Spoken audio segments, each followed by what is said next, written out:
एक बार की बात है, किसी राज्य में एक राजा रहता था। वह जब भी पूजा के लिए मंदिर जाता था तो दो भिखारी उसके दाएं और बाईं तरफ बैठा करते थे। दाईं ओर वाला हमेशा यही कहता था कि हे भगवान, तूने राजा को कितना कुछ दिया है, तुम मुझे भी दे दो। और जो बाईं वाला भिखारी होता था वो हमेशा यही कहता कि हे राजा, भगवान ने तुझे कितना कुछ दिया है, तुम मुझे भी कुछ दे दो। तो दाईं वाला जो भिखारी था वो हमेशा बाईं वाले से कहता कि भगवान से मांगा करो, निसंदेह वह सबसे अच्छा सुनने वाला है। पर बाईं ओर वाला हमेशा यही जवाब देता था, तुम चुप करो मूर्ख। एक बार राजा ने अपने मंत्री को बुलाया और कहा कि मंदिर में जो दाईं तरफ भिखारी बैठता है वो हमेशा भगवान से मांगता है, तो निसंदेह भगवान उसकी जरूर सुनेंगे। लेकिन जो बाईं तरफ बैठता है वो हमेशा मुझसे ही विनती करता है और हमेशा कहता रहता है कि तुम मुझे कुछ दो। तो तुम ऐसा करो कि एक बड़े से बर्तन में खीर भर के उसमें सरफियाँ डाल दो और वह उसको दे आओ। मंत्री ने ऐसा ही किया।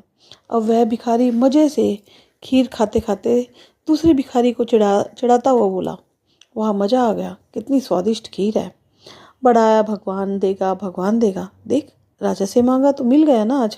खाने के बाद जब उसका पेट भर गया तो उसने खीर से भरा हुआ बर्तन भी उस दूसरे भिखारी को दे दिया और कहा, ले पकड़, अब तू खा ले मूर्ख।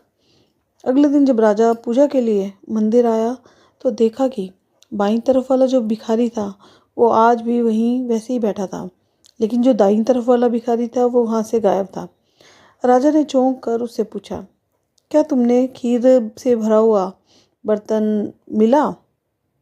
भिखारी बोला, जी मिला, क्या शानदार खीर थी, मैंने खूब पेट भर कर खाई। राजा, फिर?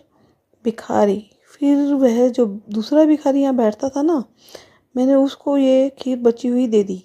मूर्ख हमेशा कहता रहता था, भगवान देगा भगवान देगा।